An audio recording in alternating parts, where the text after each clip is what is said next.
Hi, so I'm here today with Akheel Whitehead, who's the program director at San Diego State University Adaptive Sports Program. Hey, Akheel. Hey, how you doing, Michael? Good. How about you? Doing well, man. Doing well. It's a Good. beautiful day here in San Diego, man. Yeah, it's really good to see you. So let's start our interview by you talking about a bit about your childhood. How you came to be an adaptive athlete. Um, yeah, all that kind of stuff.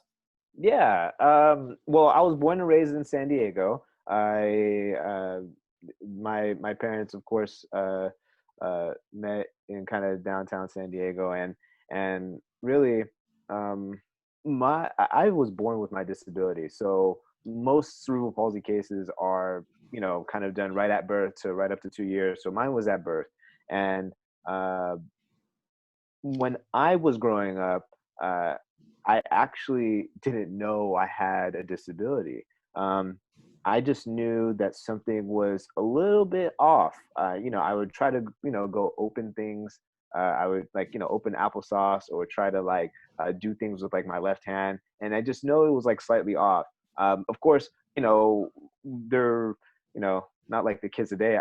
I didn't really like look at myself. I was just, just being a normal kid, going to play tag, going to the store, going with mom and pop somewhere. So I didn't really look at myself, and I didn't really notice that I was that much different. But I just knew that something was a little bit off. Of course, for them, they've known for, since I was born that I had cerebral palsy, and it was a very interesting approach that they took because my form was mild, and I did go to a little bit of physical therapy and things like that, and my parents were just like, well, he's going to have it his entire life. you know why don't we just encourage him to just do whatever he wants to do, um and just stay there, and then maybe when he gets older, we could bring to light that he has CP. So for a majority of my life, I just thought a few things were a little bit harder, but other than that, I was just living life as, for the most part, a regular kid. And it was about ninth grade where I learned I had cerebral palsy. I was getting big into football and things like that. And that's when my parents kind of, did a big reveal, which again, it wasn't that even that big of a reveal. It was just more like, oh, now this makes a little bit more sense. Now I know why I have a harder time standing up. That's why I know my run is a little bit different, and so on and so forth. Which sports did you play, throughout your life and into high school? And was the training any different for you? Talk about your coaches. Yeah, sure. So I was a major football player for the younger parts of my life.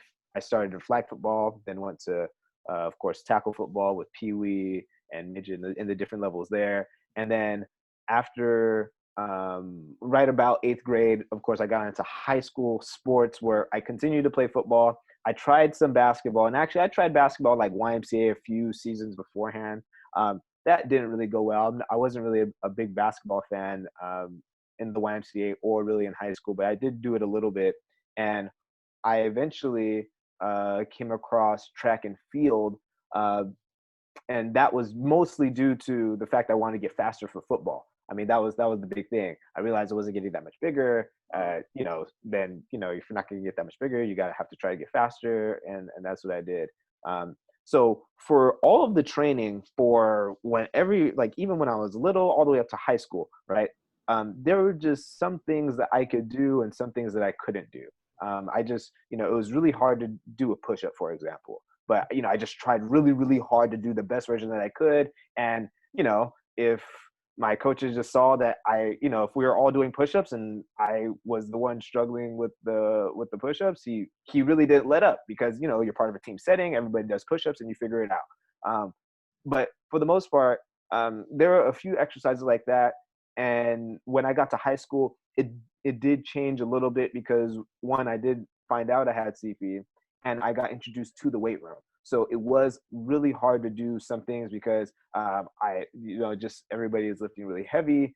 All of a sudden you have to use these bars, and you're doing all these Olympic movements, which are just fairly difficult and require that much dexterity, and I just didn't have it. So for football and basketball, especially in the weight room, there were definitely some challenges that my coaches tried to figure out, but we ultimately, it kind of led to, just don't do that exercise. Let's try to find a variation.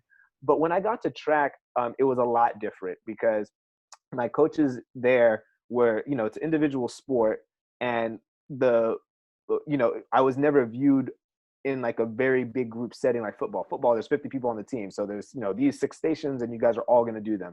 Track and field was like, okay, we got the distance runners doing this in the weight room, the sprinters doing this, and they were just already smaller groups. And then with the sprinters, they're like, okay, you're doing this, and you're doing this.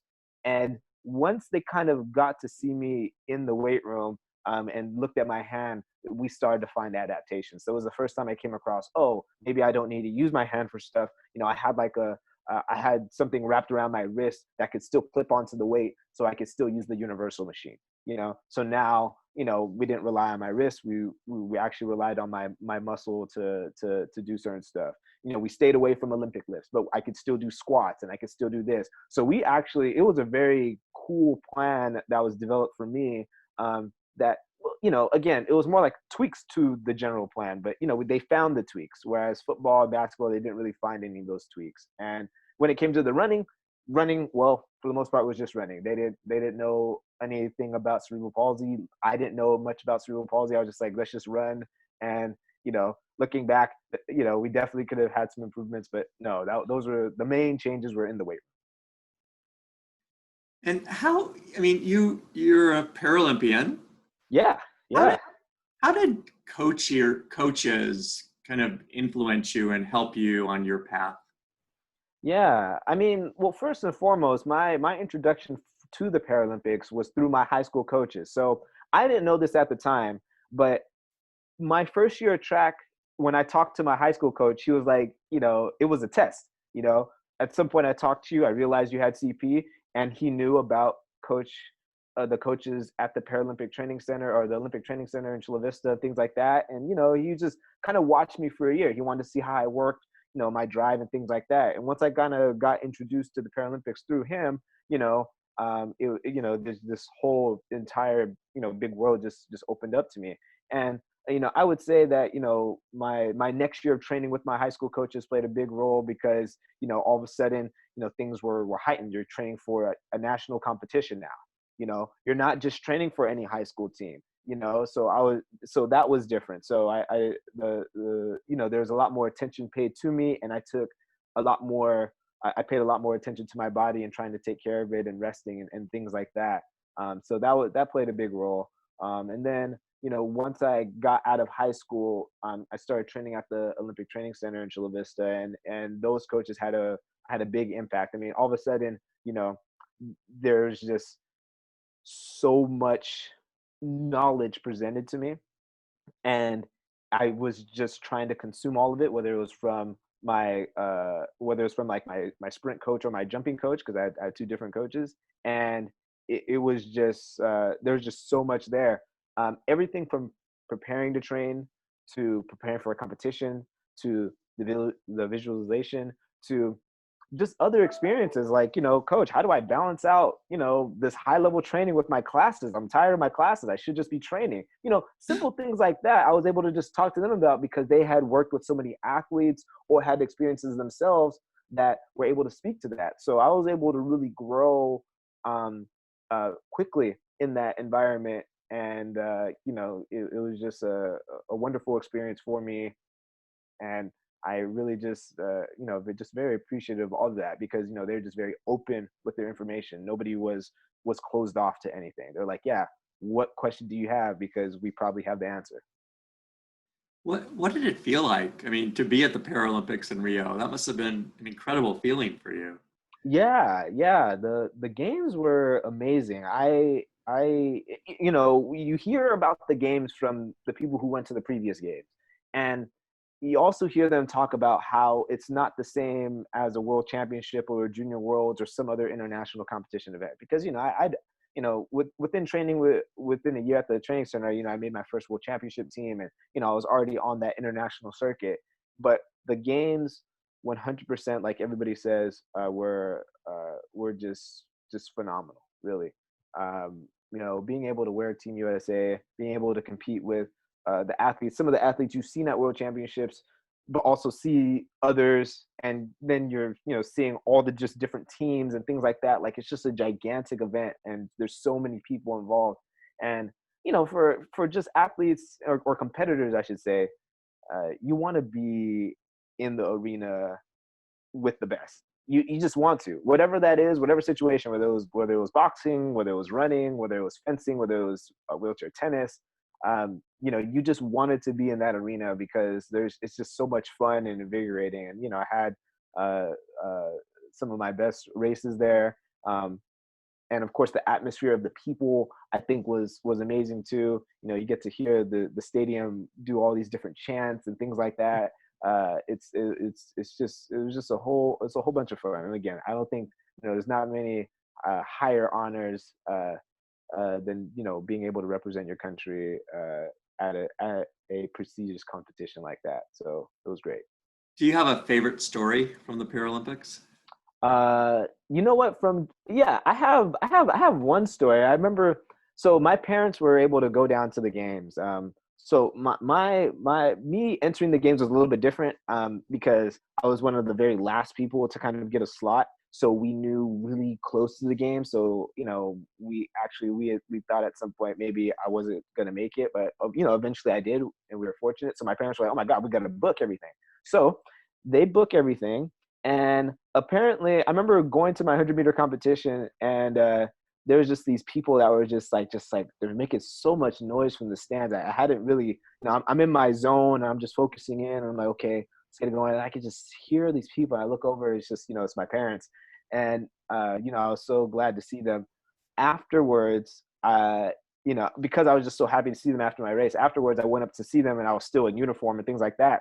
And it actually took about 30 minutes to get to my parents, because as soon as I stepped into the arena, I just people kept asking me to take pictures, whether they were just, so I was in Team USA, and they just picture, and this family, and this person, and this person, and this person. And my parents are seeing all of this, and they're just taking pictures of me taking pictures with other people. So it was actually, I've seen a few recently. So they were just in shock, and it was just, just kind of funny to me, because like, okay, cool. And, I just taking a step further. Okay, cool. And then taking a step closer to them. Okay, cool. And then finally I got to them, and it was cool. So that was very interesting. That was pretty funny. It was like, oh my gosh, I'm just trying to go see my parents, but all these people are literally in the way. There's like hundreds of people that are just, I'd even like win. I was like top 24, but like, oh my gosh, I'm sorry, top 12, but like, I was just like, just in uniform, just being in uniform, just drew that much attention. So it was pretty great.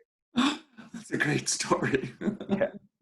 But, And yeah. then, so you come back to the US and Yeah. San Diego State. I mean, San Diego State is the only program in California, right, that has adaptive sports right now? Yeah. I mean, in this sense, right? When I talk about having a competitive collegiate adaptive sports program, I'm talking about one where you're going out and representing the university on competition. You're here for scholarship, and we have different aspects of the program that supports you as a student athlete. Right? We have academic support, physical therapy, research, biomechanics, all those things, like that kind of program, as opposed to maybe a recreation program where, sure, you have a disability and you're kind of coming in and playing with some other people, but you're not necessarily going out and competing or representing the university. It's more like, health, fitness, health and wellness, and things like that. There are other rec programs in California, right? But there wasn't one where you could come in as a student athlete, like you've been recruited and you're receiving a scholarship and things like that. So that's how we just sort of distinguish this. And yeah, it was insane. Like I told you, one of the things that was off when I remember this thought when I was a senior in high school. Two of my best friends, because of football, were going to go off and play in college. One went to Brown University, one went to Stanford. And when they found out about the Paralympics, it was great. When I found out, it was great too. We were like, hey man, we're going to go off and do some amazing things. And the question became, hey, is it only the Olympic Training Center that I could go to for college? Like, wait, hold on, that doesn't make sense. Where's like the college version of these sports slash, athletes like me? And, we never really found that answer. It was only through being part of Team USA for a little bit that I got to learn more and hear more stories where I was like, oh, so if you're an ambulatory athlete, you kind of have to figure out a situation for yourself. Maybe you could go talk to the able-bodied, NCAA college coach, whether you're at Georgia or, a smaller school or something like that. Maybe you could talk to that coach and that coach could help you. Or if they say no, then, you have to kind of figure something out. I did learn that there were other universities that had wheelchair basketball and wheelchair track and a few, like, I heard about them. So I knew that there was something for the wheelies, but I never really uh, did anything about it. I just kind of collected this information and knowledge, for the next like 4 years. So by the time 2016 happens, I'm telling a professor of mine that I'm going to the Paralympics, and they're like, "Hey, when you get back over here, I want to talk to you about college adaptive sports." So this professor was already kind of looking at the same um, arena and came across the same things like, hey, how come there's not, how come there's rec programs, but how come there's like these rec programs and then there's these other colleges that offer adaptive sports? And why are there so few of these colleges that offer adaptive sports differently with scholarship and so forth? So I went to Rio, and that was my last bit of gathering knowledge. And I kind of came back and I just talked with her, and it just started to grow. I learned a lot of the information that she learned, because of course she'd been researching and things like that. I brought in my own personal experience and stories, and with that kind of combined knowledge, we just realized, okay, there may be a real um, need here to have this kind of program. And lo and behold, that was kind of the beginning of of I guess what I am now, or what I represent now, and what I lead now. We just knew that there's a lot of kids out there that just needed someone to offer them something at the collegiate level to help them develop. And at the same time, I realized the Olympic Training Center is there, but I also realized I was the only high school, recent high school athlete that was over there. Everybody there were medalists, prestigious athletes, high caliber, and they sort of took a chance with me. So as much as I was like, oh yeah, I got to go to Olympic Training Center, I was like, well, I got lucky. They kind of accepted this young kid they didn't know anything about, and they just looked at his work ethic or something like that. Like, I really just got lucky. So I was like, okay, well, what happens if you're not that lucky? There should be something. And not only just something viable. We should have scholarship. We should have things to support that student athlete and further their development. And at the same time, you're not going to be an athlete for all of your life. So what are you going to do afterwards? Don't you have other passions? Don't you have other things that you want to accomplish? Don't you want to get a job and contribute to society? All those things started to come into play. So, with all of those thoughts, it just gave rise to this opportunity. Like, no, we should really go after making this program happen. So what do you have now, and what do you want to do in the future? Yeah. Well, currently we offer two high performance sports. With my background, we have ambulatory track and field, because I just knew there's just going to be so many athletes that are going here or would want to be part of that. We also have wheelchair tennis. And right now we're looking at a few different sports. Para beach volleyball is actually a rising para sport that may or may not get into the Paralympics for 2024. But that's one. Surfing is another one that we're looking at. We're in San Diego. The beach is literally like 15 minutes away from San Diego State. Just get on the 8 or so forth. So we've been looking at that. We've been looking at different aquatic sports. Of course, we would love to be part of the wheelchair basketball arena. So we're really looking at all of those different sports to eventually offer. But right now, with our wheelchair tennis and our track and field, we do have just other high performance supporting groups. Strength and conditioning is something that is used for all the athletes to support there. We have academic mentors to help with our student athletes as they navigate classes. We have physical therapy, where we work with our doctor of physical therapy students, our DPT students. There is a professor, there's actually two professors over there that kind of work with those students and help those students work with our athletes. So we have basically master level students and a physical therapist working on biomechanics research and physical therapy for us. And then we also have um, sports nutrition. Um, there's another professor that has uh, a group of master students that are sports dietitians, and nutritionists, and all these different things. Where they bring those master students to work with our athletes to help with their their honestly, it's like educational to their own personal plans to preparing for how to eat during game day versus training. There's just a wide range of things that they're working on there. So, we kind of had to have this sort of support staff that supports this program, and just to make it more, just more viable, and just show that, hey, we're really trying to help these student athletes perform at their very best. So how do you feel that we get more collegiate adaptive sports programs? Because right now it seems to me that it's really limited.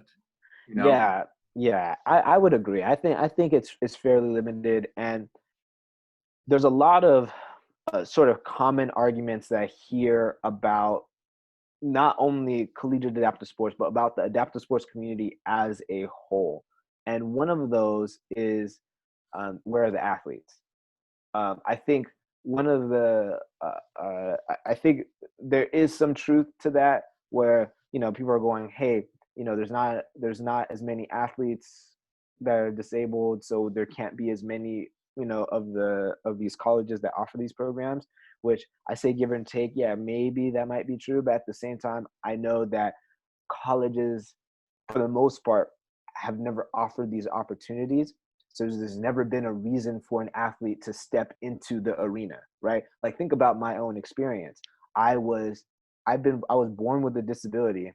I was within able-bodied sports my entire life, having fun there too, but never, I wasn't an adaptive athlete. I was just another athlete, right? And then right about my senior year of high school, junior year of high school, that's when I found out about the Paralympics, through my coach, who just happened to know the person just personally. You know what I mean? So how many more athletes are in that kind of situation? And in fact, a few of the athletes that are in my program right now were part of that same sort of scenario, where it's like, no, I was just here, and then I found out about Paralympics. I didn't know about this until XYZ. So, so that's why I feel like it's important to kind of like, uh, that's how I kind of nullify that argument in my head. I feel like if you offered these services, then I think more athletes would come. Now, at the same time, now you have to talk about, okay, now what are you developing here? Because if you want to be a true athletics program, then you need to have resources for athletes. And ultimately that comes down to money. And to be frank, that is a very, depending on where you are, what support system you have, it could get very complicated. Because even with us, when our program was getting developed, we knew we had the great idea. We knew we had athletes that are interested. We knew we had a little bit of money. Now we had to get parts of the school to buy in. How do you do that? There's no manual to do that. It's an idea and a concept that you just hope other people sort of believe in, right? And it wasn't very straightforward. I feel like I've talked to many programs out there. All of them started differently. All of them had different resources, and they just continued to almost just work with what they got to hopefully have it be more viable as time went on. And we do now have some outstanding programs out there that have sort of survived the test of time. So we know it's not impossible, but there's not really a straightforward way to get those resources, and get the money, and get the support from the school. Yeah, it's kind of it's case by case for everyone. Mhm. I think it's amazing, Akhil, what you and your colleagues have achieved. I mean, to me, it's like really incredible. So I just hope more colleges, can do it to offer more opportunities for athletes. Yeah. So I want to Thank you. shift a little bit. Yeah, Sure. sorry. So I want to talk a little bit, given the times in the U.S. and the world, in fact, Black Lives Matter, and Mhm. um, white people now really getting out there and saying, standing side by side with African Americans, hopefully with Latino people, Native Americans saying, enough of this. We need to change society. I Hmm. mean, what, and we talked a little bit about this last week on our phone call, but what discrimination, I mean, have you kind of felt, or what do you think we need to do in this country, to make it much more inclusive? Hmm. And also considering that, you're a person with disability as well. I mean, Right, how do we bring right. all that together? Yeah, I mean, I gotta speak from my perspective first and foremost, because when you start to talk about the general, I feel like when you start to talk about some of the general arguments or conversations that are out there, they're very general, and you can kind of get lost in the sauce of what everyone is saying. So first and foremost, it's not to negate or neglect what other people are saying, but I feel like when people hear kind of like personal testament or personal story, it makes you could see where that person is coming from. So I wanted to set that up first and foremost. So I'm from San Diego, and I'm from the southern part of San Diego, where very very close to the border. My high school, there was a majority of Mexicans, few blacks, few whites, and that's basically from elementary school to high school. That's kind of how I was raised. You knew about certain areas in San Diego that were more predominantly white, and I'd hear stories from family members about run-ins with some of those individuals, as well as run-ins with the police, and you know most of them, um, thankfully, had people come out on the safe side, because clearly there's people telling these stories, right? But you did hear about those run-ins, and most of the cases when my parents specifically would talk about these things when I was younger, they it was always brought up in the sense of, okay, not all police are bad and not all white people are racist. However, you need to watch out for the couple of things that could happen to you out there, because it happens. So you need to make sure you're in the right circle and in the right situation at all times, and thinking about your safety at all times. That's how it was kind of brought up to me. It was never oh my gosh, it was never all out, like this. And maybe we were fortunate enough to experience it like that because of where we live, right? If we were in the South, it might not be like that. There's I know family from Tennessee where where there's still white people on that side of the street and all the black people live on this side of the street, and there is no segregation laws anymore. That's family as of right now. So I do think me living in San Diego and being in this environment growing up, that's kind of how it was raised. So once I got to the sort of Olympic, Paralympic level, and then into college and things like that, it was my first time, one, at San Diego State being around a majority of white people. And then it was then me at the same time being part of Team USA, being around predominantly black athletes, because the highest level athletes were mostly black on the ambulatory side. So it was just interesting, and that was the same thing at the Olympic Training Center. It was kind of like that, but you know, with being in those sort of circles, the Team USA circle, the sort of college space, my background, I was around sports most of the time. That was the context. It was either sports or school. So most of the time when I was dealing with people, it was around that scenario. And most, if not all, the people I was around were bought into, or bought into the sporting ideals, meaning it doesn't matter what race you are, how big you are, what disability you have, how good of an athlete are you, how hard do you work, and all of those different things that surround that. Same thing with school. Hey man, it's not about where you kind of come from. It's what's your business idea, and how's it going to make money, and how is it going to help others. And there's a lot more people that kind of talked about that, so that made me buy into that way more. So it never erased the fact that I realized that I was working with a white person or an Asian person or a black person, but it did make me pay attention to this person cares about making this idea happen. So, and we both care about that. So that's what we're going to talk about. And that's where some of the friendships that I have today are born from, focusing on what we're trying to accomplish as opposed to, some of the, maybe the background or where that person could be coming from or things like that. So, and to be honest, I'm probably in the minority when I'm talking about some of those situations because that's not it's not like that for a lot of other people, right? There's a lot of other people that still to this day still get judged off of what was kind of going on, that are still getting judged off of just how they look or how they seem to act or things like that. So when you're talking about what's maybe going to, with the state of the USA, how we could sort of move forward, you know, I would say it's a combination of realizing that one, you gotta acknowledge the perspectives that and situations that people are coming from. You gotta you really have to talk to people and really go, okay, like, how did, if we're talking about Akil, what are some of the experiences and perspectives that make up Akil and how he is today first? Because without that, it's almost like you're ignoring the person. So if you have somebody that's coming from a background of where, you're in the poorer part of the country, and you're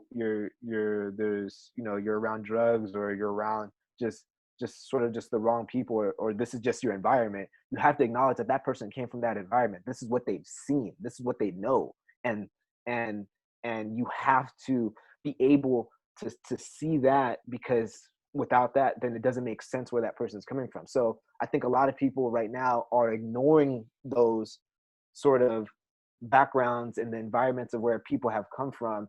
And that's where there's already a disconnect. It's like, no, no, no, I've never experienced this, so therefore it doesn't exist. I don't My circle of people haven't experienced this, so therefore it doesn't exist.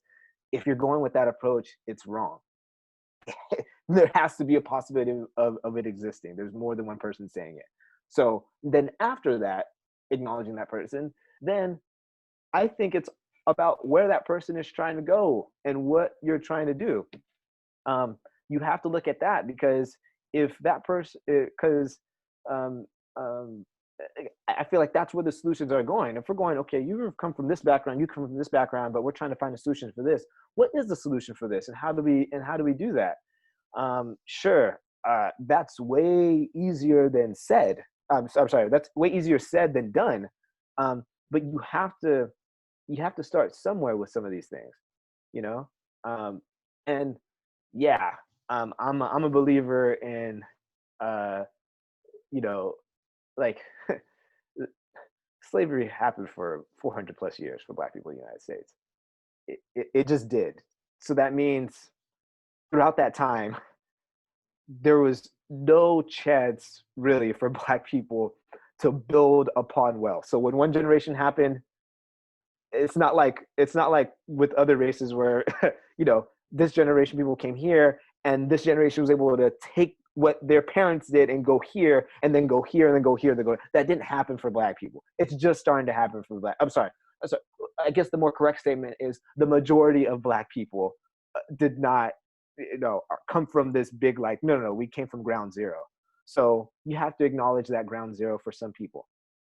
And then once you kind of go there, then you have to delve with each area or states or person specific issues to be like, well, where are we trying to go from now, and how do we want this narrative to be now?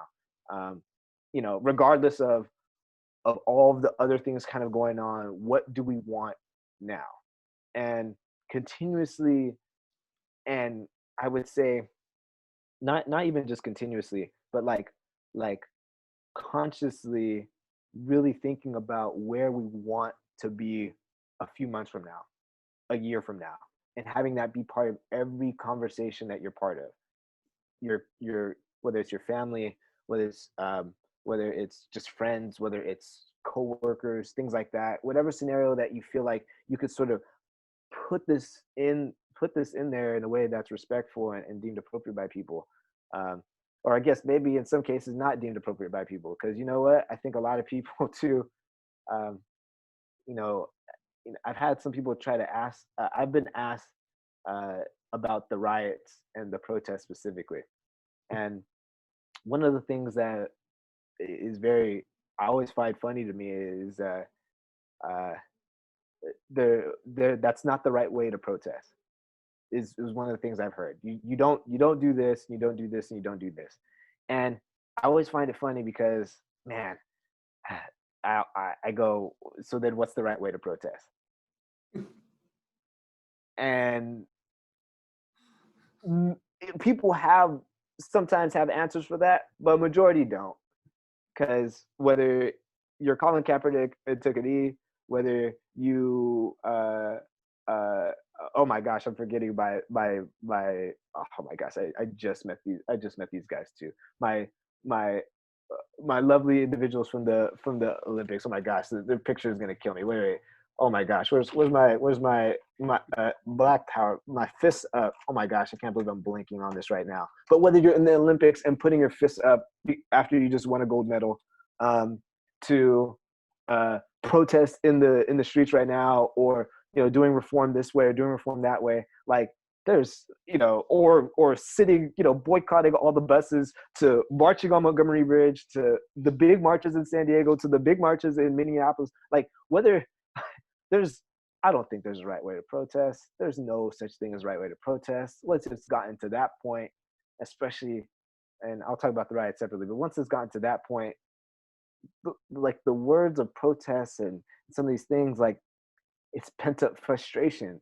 It's pent up frustration. It's people trying to do stuff and then it not happening and it not working on various different levels. The riots, I ugh, some of the riots are a little bit rough because even I've seen videos of people that are not part of the protest starting weird, like, oh my gosh, I was remember watching a video of a person from AutoZone smashing in windows, and of course it was a white. It just happened to be a white person this time around, and I just remember looking at that and going, like, you're just here to take advantage of the chaos, so you're not even part of the so anyway, it's anyway, outside of that stuff, protests, riots, where we're going, you have to go back to, okay, the person that's in front of me, that's at this protest, that's talking about their issues, where's their background, what environment are they from, where are they coming from, and seeing, making sure you're being empathetic with that person, to then go to where are we trying to go, because to be honest, it's hard to do anything about probably the background of that person, right? Like it's hard to, like, none of the none of, like, the white people here now are not the white people that own slaves, so there has to, you have to come to grips with that as well and go, okay, these are not the people that put this in charge, either ancestors of the people and or part of the group of ancestors of the people that fought to make sure that slavery is never part of this conversation again. You have to delve into that now and go, okay, where are we going? Because everybody clearly sees this as an issue. We have to try to do something. We have to take some baby steps, and we have to try to find avenues, hopefully like sports, where, and use sports as an example of going like, no, man, we're focusing on what we're trying to do, and that's setting the sport, being good at it, and this and this. For this, what's the solution for police brutality in this area? What's the solution for this in this area? What about this in this area? And really trying to look at that and making sure there's enough voices heard in that. But again, this is just my perspective on things. This is how I was kind of raised and grown up. And sure, I have my own experiences with blatant racism and things like that. And again, I know it's there. And at the same time, I actively know that there's people and programs like mine that are going, no, we are not going to give in to whatever this hate, racism thing is. We are going to focus on a whole bunch of people coming together for this idea and continuing to grow from there. Yeah, very, very wise words. Very good, Akeem. Thank you. So let's so tell me, where do you want to be in 5, 10, 15 years with the San Diego State program and you personally? Where Yeah, I mean, yeah, I mean, honestly, I would be very happy in 5 years to offer full ride scholarships to my student athletes. I mean, I feel like once we get to that level, we start to look really, really cool as a program. I just feel like it helps students so much more. Um, and going into 10 years, I really just hope that we work in a model of not only athletes coming here, but we worked into this alumni network of athletes that continue to be, continue to try to be Paralympians, ones that maybe just continue to work out for health and wellness, to some that maybe they're not as athletic anymore, or things like that, but they're maybe they're in the workforce, or hopefully all three of them are in the workforce, but in the workforce and doing something that they love, right? Like that, like, right.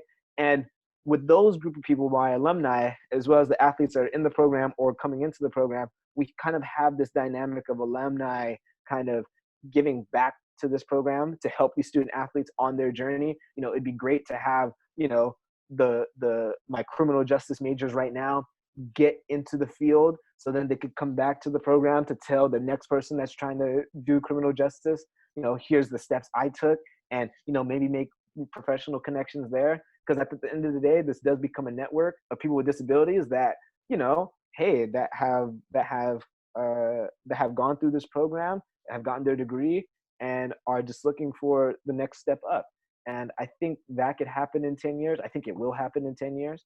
Um, and it'll go from there. Of course, we'll have Paralympians and gold medalists and things like that. That'll be fantastic too. Um, and all of those things around there. But yeah, it's really that sort of network, and that network of giving back, um, that I really want to make happen in 10 years from now.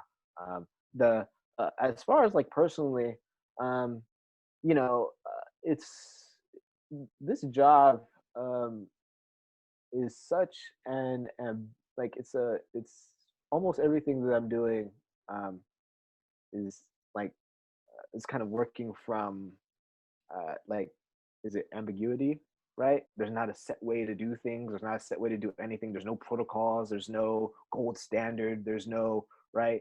So I'm hoping in 10 years, you know, I will be either setting the gold standard or setting up all the policies to where, things are just running at this point, right? I could essentially go, here's the program, and we could just copy these policies to another university if we wanted to do that.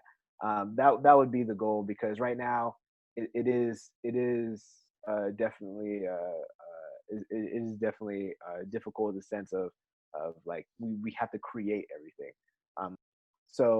I hope we're not creating as much at that point. We're just running a nice, great program. And for me, I definitely think that I just continue to find ways to help out this community more and more and more. Overall, just San Diego community, finding more athletes like myself that may be able to benefit from these kind of programs. Hopefully, maybe we have camps and clinics that help us out. Hopefully, I'm in the community helping out with some of our own efforts to better the police to civilian relationship. There's definitely a couple events I was planning on having even this year to just be like, hey, we should just be around that and continue to try to help this area out. Um, I definitely want to be a pillar, I guess, in San Diego specifically, to help just different communities continue to better themselves. Because at the end of the day, when I talk about the adaptive sports community specifically, um, one of the things that I remember being told early on was that it's one community. It's actually one community. We're all in the same space together, looking for the same things. Everybody wants to, eat, sleep, be happy, right? Whether you're black, you're white, you're from the LGB community, you know, everyone's going after the same things. So in light of that, if you could remember that when you're talking to people, then I think that makes things go a little bit easier, because there's some sort of empathy or understanding you have about that person where they're going from, even if it's not in your field. That's what we're going to. So that's why I talk about being a pillar in San Diego, because yeah, like we're all trying to do some of the same things. So anyway, I guess it's more on the philosophical side. There's not anything very specific there. I just know that I've been very blessed and fortunate to get to this position, and it was with a lot of help. Again, I didn't really talk about the team or my co-founders or the other students that helped me build this program, but or the people on the SDSU administration side that took a chance on our program to see it develop right. Like it wasn't just me. I'm just the sort of face of this stuff. But there was a lot of people that were involved with helping.